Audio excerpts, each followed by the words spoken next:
Hello, my name is William Payne. I am a Lamar University student.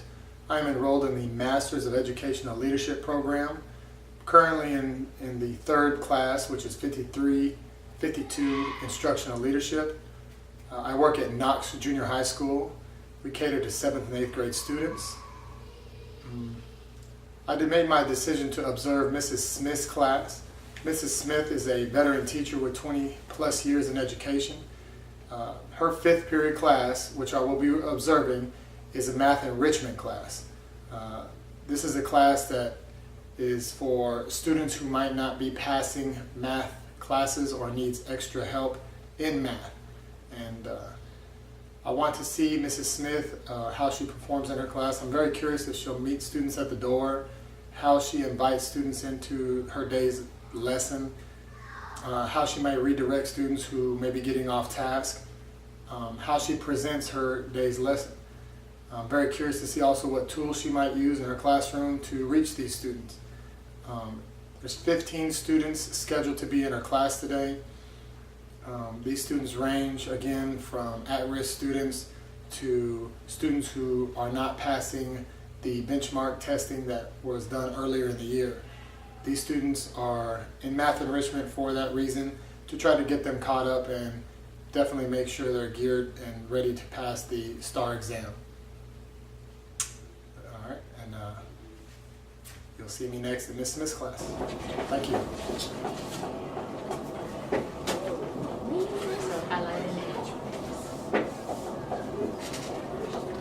All right, while we're waiting on the bell, if you will take out these two things that we've been working on.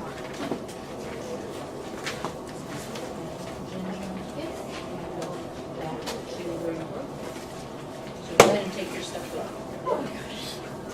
And I will mark you here. And you are going to work to this. So this for you, yes.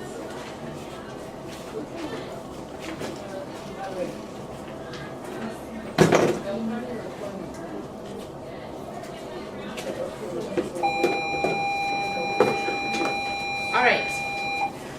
So we've been working on the visual solution strategies. I want you to notice up here, and remember I pointed it out, you have your visual solution strategies test tomorrow, Friday, 5 multiple choice, just like we've been working on, to see if you can do this on your own.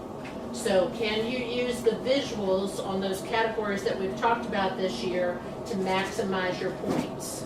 So we have taught you visual strategy stuff all along, but now that we're reviewing STAR, we're trying to figure out where your strengths are. We're going to play to your strengths and minimize your weaknesses. So if visual, which we determined yesterday by your scores, visual you were very good at. So we want to do all the visual problems before you get to lunch on STAR test day. And then we're going to find some other things that you're really good at personally, and you're going to do all of those types of problems before lunch. So that whenever you take your STAR test, you go to have lunch that day, it's going to be a nice relaxing lunch for you. You're not going to be stressed because you're going to know, I've got enough points right now that I know I'm going to pass STAR. And then whenever that first hour after lunch, you're going to do a few more, and then you're going to save those ones that are really hard for you, or the ones that are just time consuming and kind of wear you out. You know how to do them, they're just not your favorite to do. Save those for the last hour, and so anything after lunch is just gravy. Your parents are just going to love you that much more over the summer because you got that many more right on STAR, but you already got your passing score. So we've been working on scale factor and similar figures, so dilating things, using the word scale factor. What math goes with those? Multiplication. So we set up a multiplication problem, fill in what we know, and then we work our way from there. Okay, so this is going to be 1, 2, 3, and 4 on our clickers.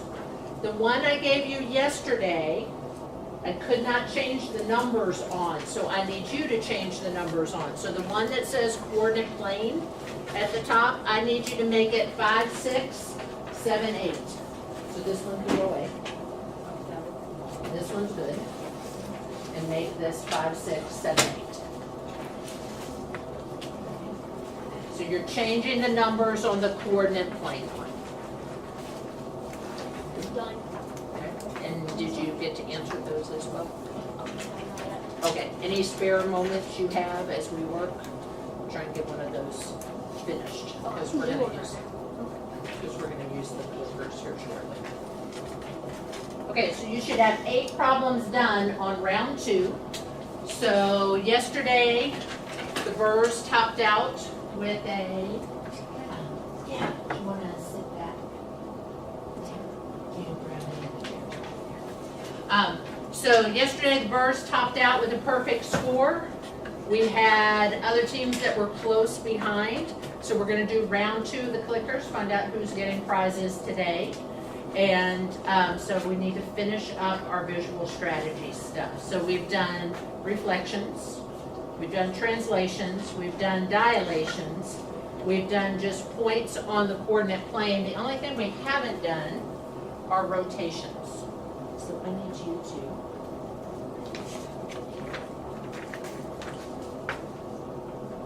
take a look up here. And let's see if we can pull together former knowledge to solve this one. So what are the coordinates of the vertices of the image of triangle JKL after a 90-degree clockwise rotation? Okay, so that's our important information. So what do you remember about rotating? What are some rules you remember about rotating?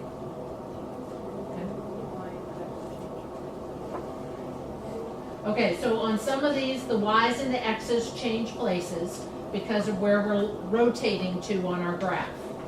What's something else I heard back in somebody back here? We need it. Nobody? Haley, you didn't say the hmm? What do you remember about 180?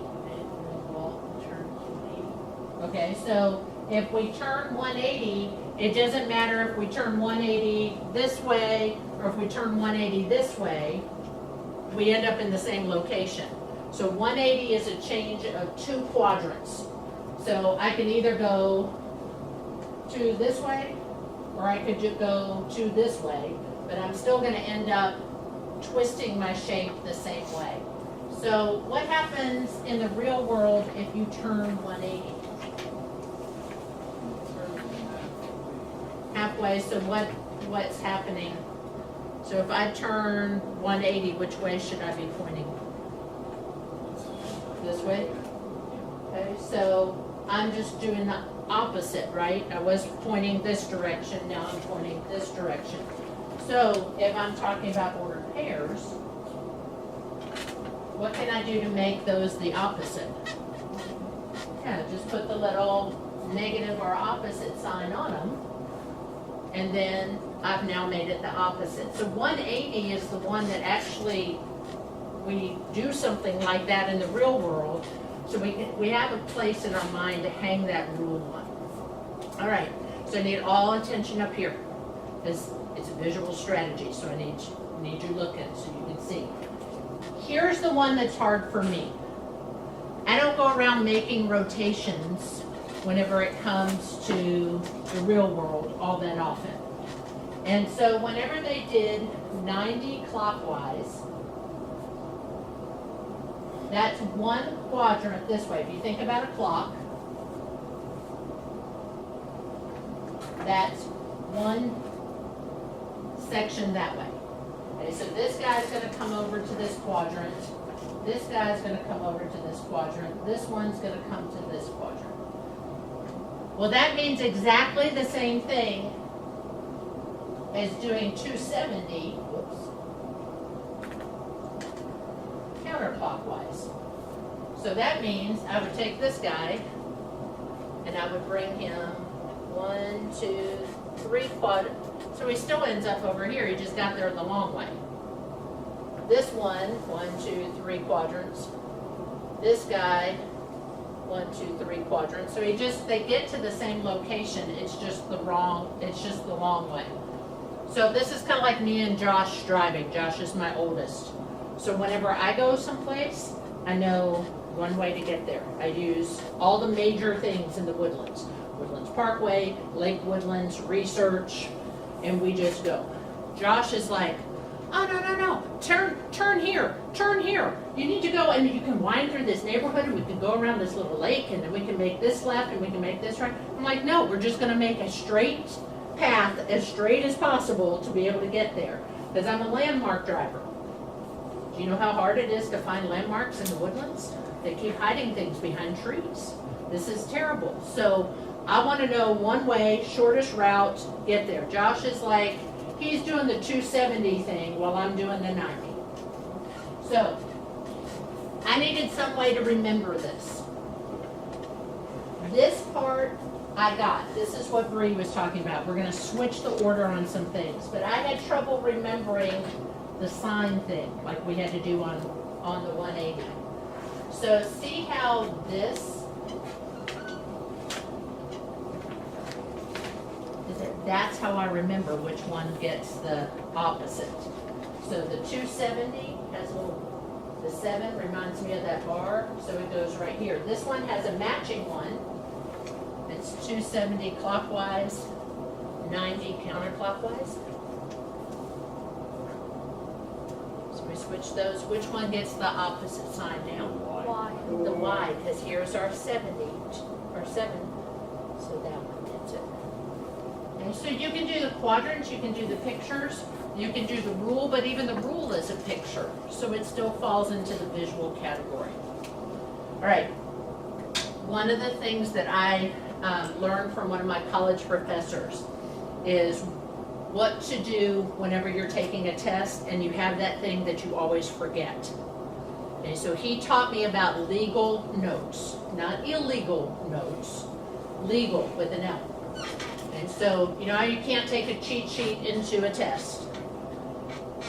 You are allowed to make your own cheat sheet once you get into the test. Anything that comes out of your brain, if you write it down, it is legal because you didn't look at anything. It's still from your memory. So what he taught me to do was if there was something that I had trouble remembering, to let that be the last thing I looked at before I went into the test. So put it on a piece of paper, have it in my notebook, whatever, read that one. And then as soon as I walked into the test, put my notebook away, put in my note, and as soon as I got my test, before I even put my name on it, he'd make me write it at the top of the page. And now I didn't have to worry about forgetting it. And so I want you to do the same thing. If this is one of those things like it is for me, where, I don't know, Miss Smith, it's just one of those rules I can't find a way to remember it, then I want that to be the last thing you look at before STAR test starts.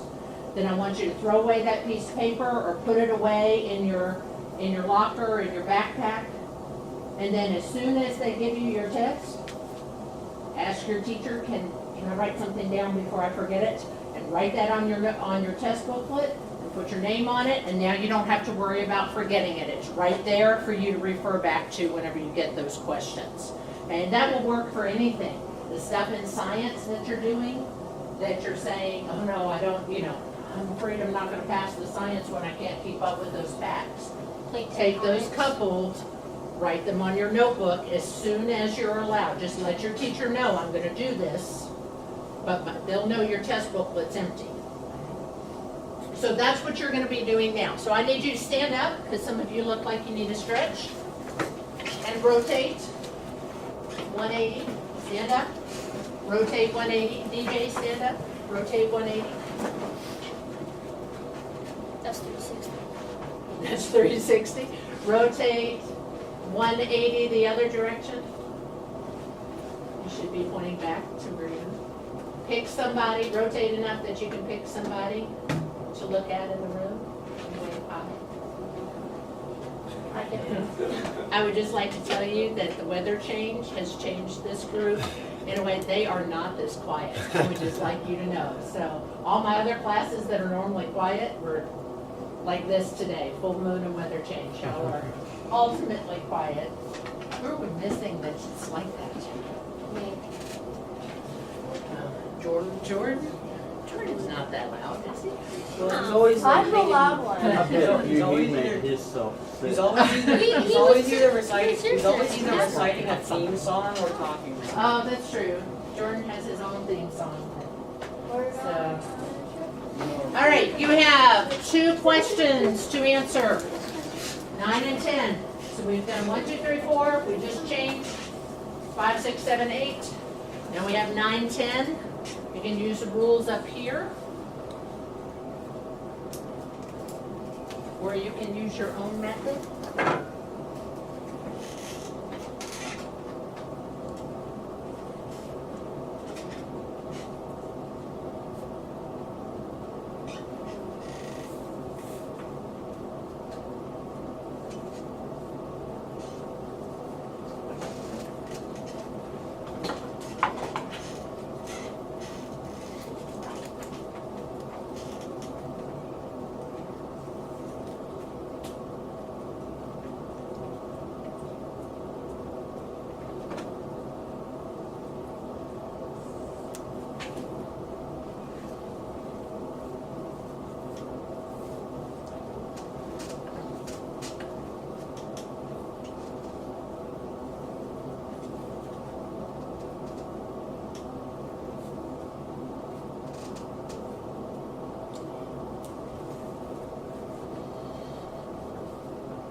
Did you highlight?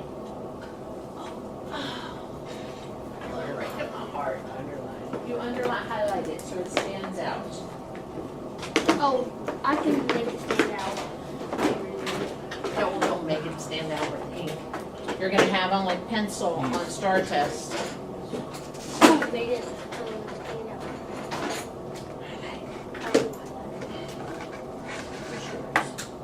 Somebody keeps acquiring it.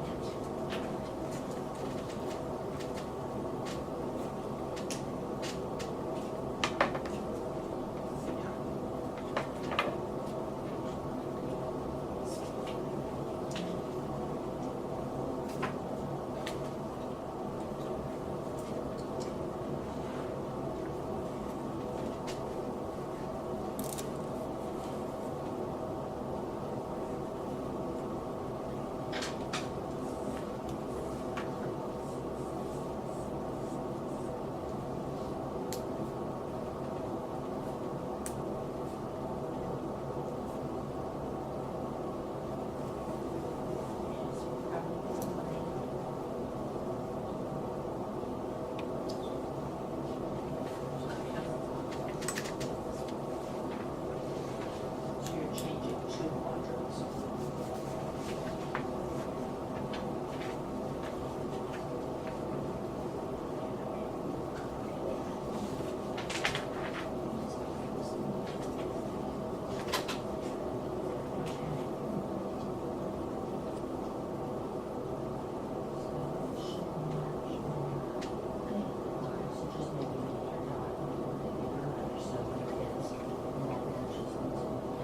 Yeah, just make it out a little bigger.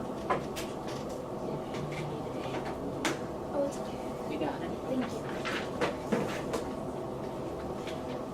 All right, so put your check mark or question mark. How confident do you feel in your answer?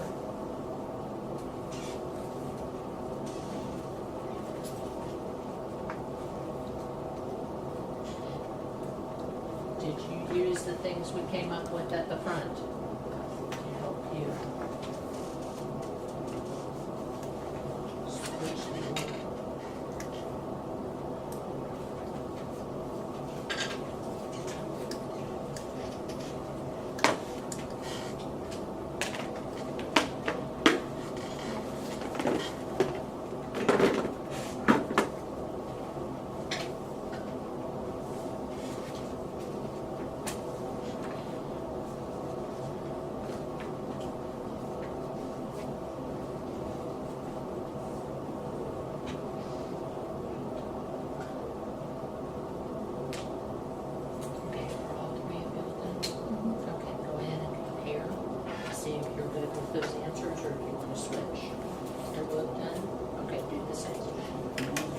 yes, you guys can compare on those.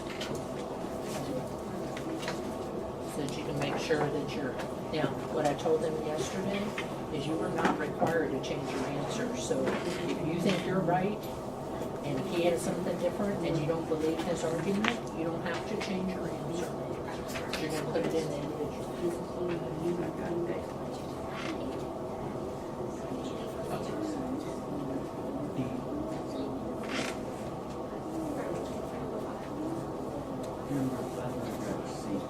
Well, it's not negative, it means the opposite, so,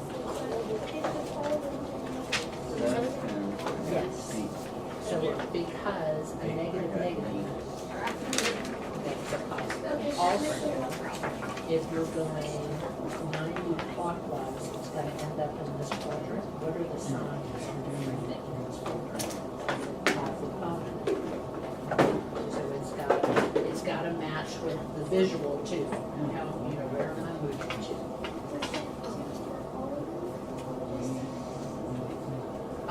For anything that says clockwise, you are moving each point one quadrant in the clockwise direction. That's what 90 means. So that's why we can't say, well, everything moves to quadrant 1 or everything moves to quadrant 2. It depends on where it's drawn. So this guy moves one quadrant this way. He's on the left. This guy moves one quadrant this way. This guy moves one quadrant this way. They all move one quadrant in the clockwise direction. Are y'all all done? Did you compare yet? No. Okay. Would you move closer to them so you can compare and not reveal your answer choices to the other groups? I mean, you don't have to permanently closer if you don't have to. Y'all put your feet so these are my race.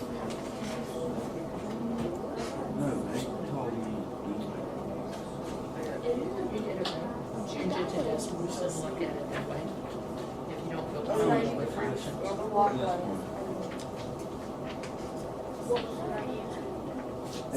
So y'all are solid? What would my answer be for that one?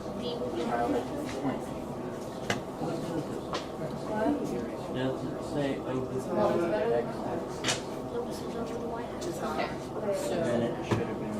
are you looking to go larger or smaller? That's what I always ask first. The rice it is actually Okay, and you No. highlighted larger. No, I don't think larger. Okay, so are But you the gonna use clicker said that it was actually. So are you gonna use 2/5 or are you gonna use 5/2? And that's what I don't get. Okay, if you multiply by something less than 1, what's gonna happen to it? Okay. Okay, so multiply by the resolution 5/2. Okay, and that should make it go larger. So they wrote it in small to large order. You need it stacked this way to get a larger version. So that's your scale factor. Why did you run into this? And then my other friend that took the motion said, run into this. Okay, so She's up really low. she She went like this and she stepped in and ran her finger like this. I'm like, okay. okay, so you keep the same numbers in the same order, but you change them to the opposites. And what you I mean, what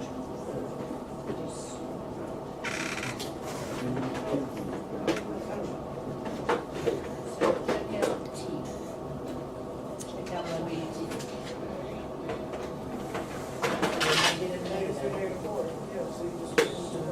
Ms. Smith, I think your question is D. You think the question on the board is D? Right. Yes. Yep. Change that answer.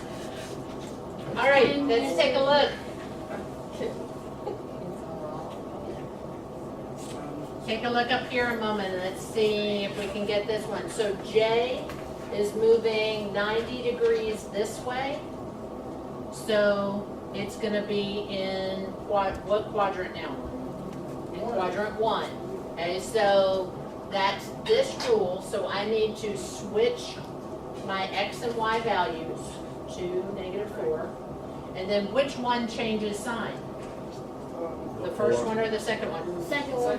The second one, because that's where my little blue mark is on that second one. So if it was -4, what's it gonna become? So which answer does it have to be? A. A? D. I mean, for number 1. D. Oh, you're talking about that one. I thought we were doing D. Third. Which one has them in the right order? D. Third. D. D. Do I need to check any? This one won't work. They're in the wrong order. This one won't work. They're not even the right numbers. Neither will that one. The only one that will even work is that one. So I didn't have to do all the points. I just had to do one. And a lot of times, remember I told you they'll do that. They'll either tell you 1 point to look at, or they'll tell you to look at all of them, but only one makes the difference. Did he teach you how to do that? All right, so that's 9 and 10. Go get a drink. You have to the count of 15. Ready, go. 1, 2, 3, 4, 5, 6, 7, 8, 9, 10, 11, 12, 13, 14, 15. 15,000. 2,800. All right.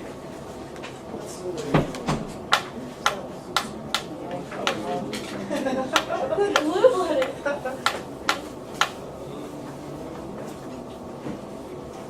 You sounded disappointed. Jordan, if you will take your test, okay.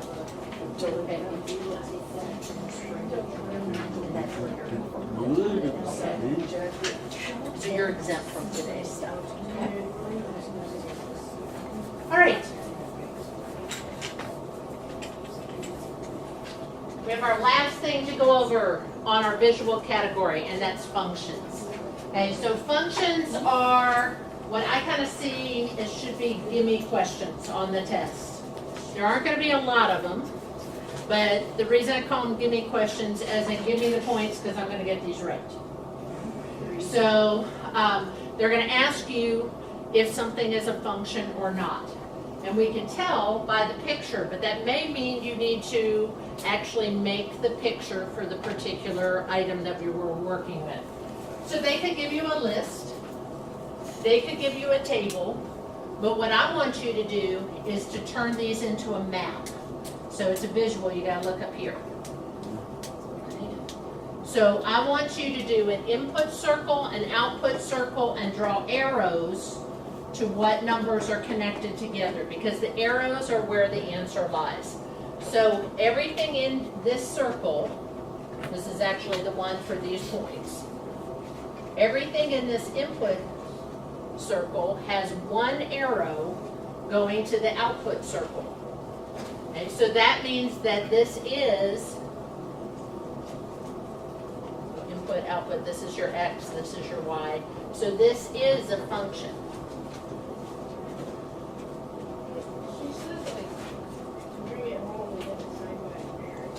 Okay, well, you need to work on the corrections in there, and then you take your corrections home and get it signed.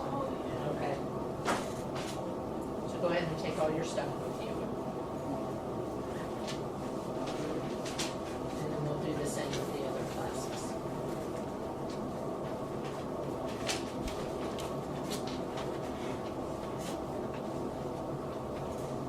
And if it's one of the same things that Christina and Ginger are working on, all right, so you had one on your test, benchmark, that said something about the output, each output has a unique input. What's wrong with that sentence? Well, unique is okay. It should be one input has a unique output. Okay? It's all about the input. So take a look up here. Kylie, I need your favorite number. 4. James. Sarah. 7. Bree. Weston. 22.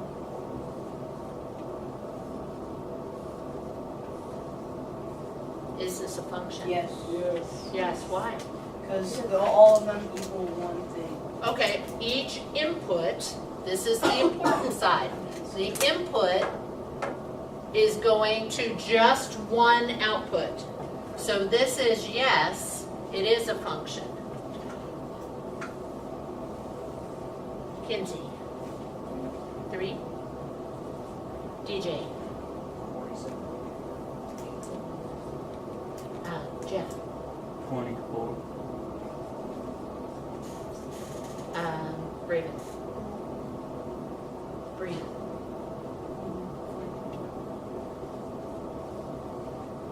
Let's put 11 over here. This.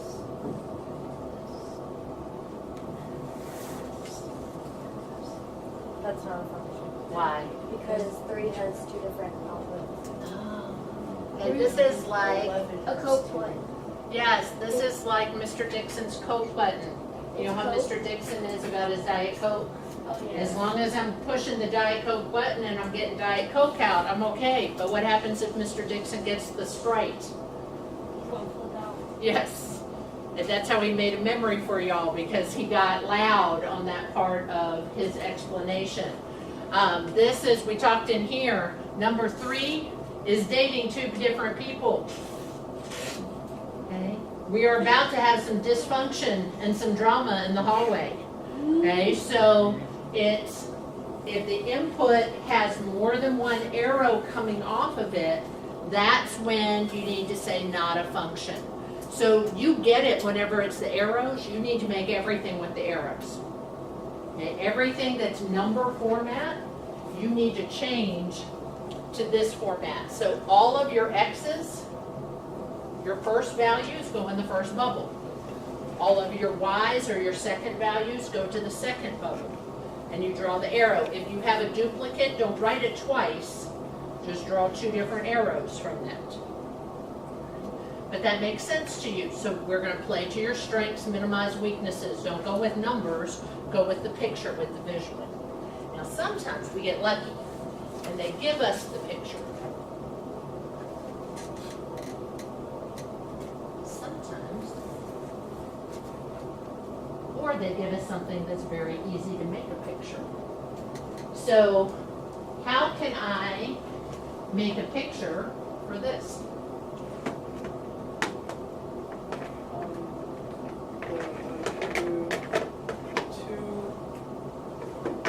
Jeff's got it. Calculator. Use a calculator. You've got a Y equals button. Type it in and hit what after that? Graph. Hit the graph. And then you've got the picture. And you can do vertical line tests on it. Okay, so if you are given a graph, or you can put it in the calculator and get a graph, remember vertical line test tells you if you drop a vertical line and it's only touching your picture at one location at a time, then that's the same as drawing one arrow from a number. Okay, so you're guaranteed that it's a function. Okay, so if they give you Y equals, type it in, look at the picture, and drop little vertical lines mentally across your calculator screen. If they give you a picture, grab the side of your paper or the side of your purple folder and lay it vertically and just kind of slide it across and stop every so often. Is it hitting just one place at a time? Okay, now I love this one. Now I don't know if they're going to give you this one this year or if they're going to save this for algebra, but take a look up here. What's the difference between this equation and this equation?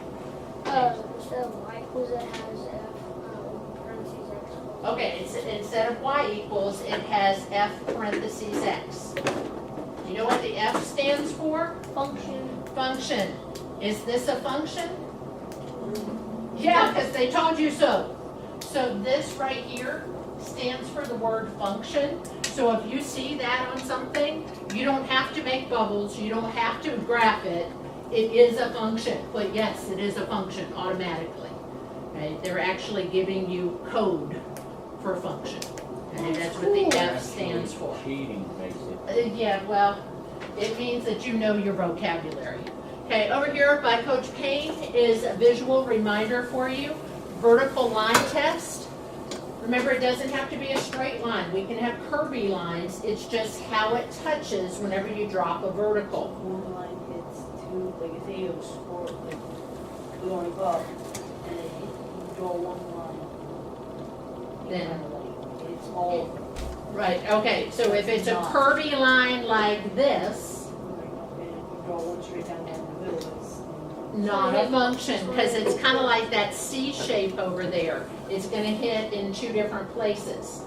Okay, if it's a wavy line like this, okay, so if 6'1" plus heels, waving her arms up and down in front of you doesn't make an impact for star, then you weren't looking and paying attention. So if it's like this, I'm the vertical line, how many places is it touching the curve? Just once right here in the center. So that is a function. Even though it's wavy in the right way, and so we only touch one place at a time. Okay, so that's what you're going to finish up with. And then we'll put things in on the clickers and find out who wins round 2. And then we'll find out who gets to steal for next week. Oh, don't put them up yet. We're going to need them for the clickers. Yeah, we need that one for the clickers.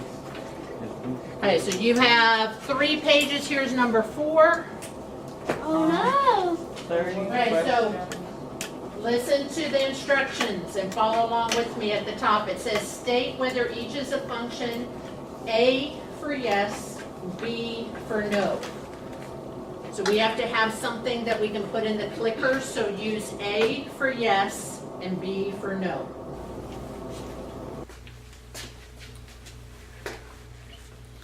I observed Mrs. Smith's math enrichment class today, and I think she did a fabulous job.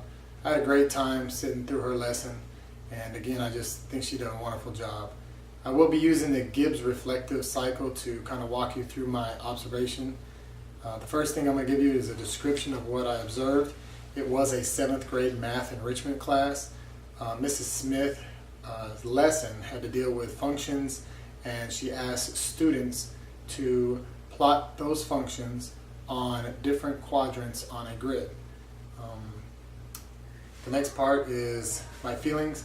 I was very impressed. I think Mrs. Smith is a very qualified teacher. I think she did a wonderful job engaging the students. I was pleasantly surprised to see she utilized all of her class time when she was instructing the students. I was very excited to see she used different tools to also keep the students engaged in their learning. At one point during her lesson, she had the students using clickers, and that was really cool. What she did is she used the clickers to have the students input their answers, and the clickers would actually transmit to her computer, and she had a grid on her computer that she would keep track of the students' correct answers and incorrect answers. And then she made it a competition to keep students engaged by keeping track of those correct answers by a tape measuring chart on the wall. And she always encouraged the students to try to do their best. She stayed very positive, and I was just thoroughly impressed by Mrs. Smith's professionalism and how much class time she utilized to make sure her students were getting all they could out of the lesson. My evaluation for Ms. Smith would be very good. She was always assessing the class, walking around the classroom, making sure students were on task. She constantly was there available to answer any questions maybe some students have. Her setup was also very awesome. She had the students in groups of 2 to 3. I really like how students knew the expectations. After they were done working, after they heard the lesson, they were asked to perform some worksheets, and then after they were done with the worksheets, they would actually get together and talk about their answers. If there was two students who had different answers, Mrs. Smith encouraged the students to talk themselves through it and explain why they felt their answer was correct. That's just so powerful. Again, students felt very confident when they were correct, and they also took criticism from their peers very, very well. I was very impressed with that. Mrs. Smith also said that if they couldn't come to a consensus, that she would step in and help them understand why one answer was the better answer. My analyst, I think I touched on that a little bit, but I just think that her whole setup, when the students first came in the room, they automatically knew the expectations, they got their materials out, and they prepared to hear her lesson on what was being discussed today. The transition was very smooth. After the lesson, again, they worked on some worksheets, and I could tell the students were anxiously awaiting to use those clickers because they were anxious to try to move up their rank as far as Mrs. Smith was, at how she ranked them. And she did offer a prize to the leading person with the most correct answers. And again, I think that's great. I think that's a tool that's working for her to keep students engaged and put some fun into the learning math for the students. My conclusion is I saw just 100% student engagement. Mrs. Smith again was doing a wonderful job. She was very professional. She talked to the students with respect. The students respected her. She just has great morale with the students, and the students were actually wanting to learn and wanting to be correct, and I was just really taken back because it's just always impresses me when I sit through a class, because I get to see the teachers actually engaged and working, and it's a little different than when you see them just walking through the halls. Again, she's just an awesome teacher. She really impressed me, and I look forward to maybe observing more classes in the future. And hers again, I can't say that much about her, but she does just a wonderful job, and I appreciate her for letting me sit through her class. The last part of the Gibbs cycle is an action plan. If I had any kind of criticism to give Mrs. Smith, gosh, it's so hard, but I think at one point there was a student who was not really too involved with the lesson, and this is just one student. And I talked to Mrs. Smith afterwards, and Mrs. Smith explained to me that there's this certain student needed accommodations, and I completely understood what she was talking about. So she did a great job, though. She said that she has talked to the student about her actions, and she just kept touching her hair repeatedly, and of course we all know some students have accommodations to make sure that they're taken care of, and that we treat the students with compassion and understand them, rather than try to make them feel uncomfortable by having them do something that they're not used to. I also stayed after and talked with Mrs. Smith, because out of her lesson, it was very unique. She actually had a student leave the room because he needed to get caught up on another part of the lesson, and that kind of struck me as unique and different. So I asked her after I observed her, I said, are you working together with all the other math teachers? And she said, yes, that's part of their plan. Their strategy is, they'll tier the students according to where they feel they're at as far as math is concerned. And she might be touching on one subject that all the math teachers feel a certain percentage of students need, and on the other hand, she can send students to another math teacher who will work on them on a certain area that they feel as a group that student needs. And that's just so powerful. I mean, really, that's an awesome math team working together, and my hat's off to them. It's rare, but it's awesome that they have the ability to all work together and all just perform at a high level as a math group to reach so many different students. I just think that's awesome, and that's something I would definitely like to see as an assistant principal at a future school that I teach. It's just it's just really huge to think outside of the box and approach student learning in that way. I had a really good time again, and I appreciate Ms. Smith for her time, and I look forward to learning more and sitting through other teachers' class, observing them in action. Thank you.